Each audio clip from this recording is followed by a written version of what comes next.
Welcome to the channel viewers, Dr. JW, theologist.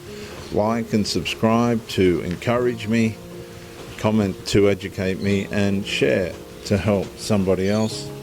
Watchtower theological abuse analysis. I'd hope it'd be more of a therapy journey for many. The verdict structure. When the Watchtower self stood before the truth, it could not survive.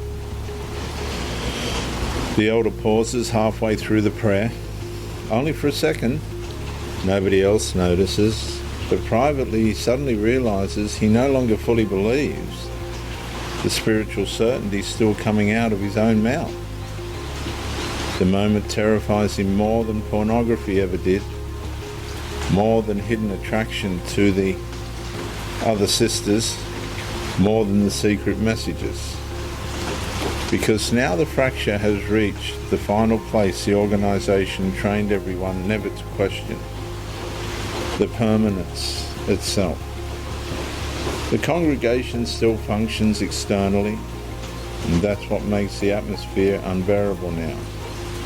A married brother publicly comments about loyalty, while privately realising he no longer knows whether his spiritual life has become devotion to Christ or addiction to maintaining the Watchtower version of himself. A sister secretly checks another elder's online status during the meeting, while her husband answers comments beside her, pretending the marriage still feels spiritually whole.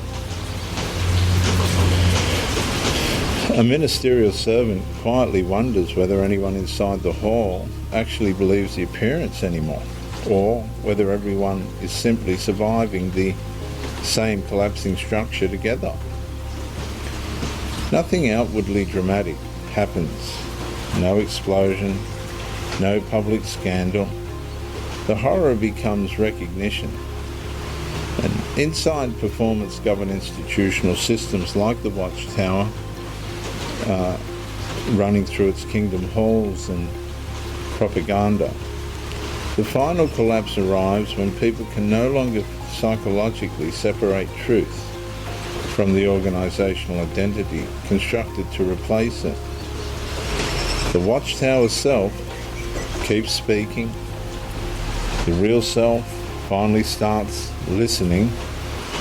And underneath years of rehearsed spirituality, lust remains, envy, greed, manipulation remain, resentment, gossip, emotional affairs remain, pornography, loneliness, hypocrisy, hidden appetite and fears remain, while the organisational performance grows increasingly unable to hide the inward contradiction anymore.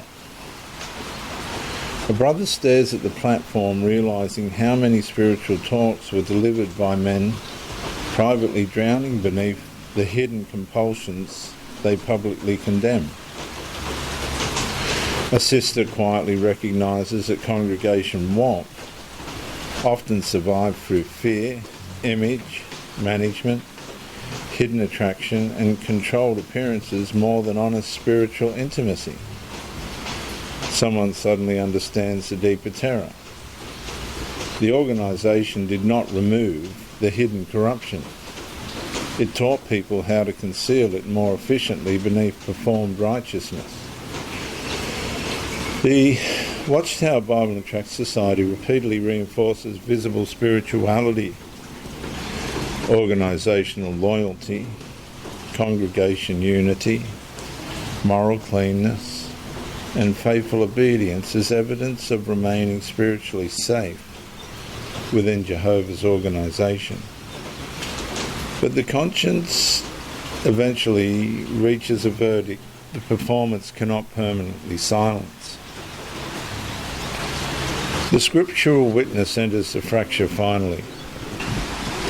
John 3:20-21 contrasts concealment with coming into the light. Romans 3:10 exposes universal corruption beneath human righteousness. And John 8:32 declares truth, not organisational preservation, brings freedom. But at the Kingdom Hall, The final prayer ends softly, at least on the surface. People smile, shake hands, speak warmly beneath the Kingdom Hall lights. But somewhere underneath the synchronized spirituality, an entire congregation quietly begins realizing the Watchtower self, standing publicly before everyone else, may never have been the real self, standing truthfully before God at all. I'm Dr. JW, youth theologist since 1994. Subscribe and like to educate me and encourage me. Like and subscribe to encourage me. Comment to educate me. And like to help somebody else.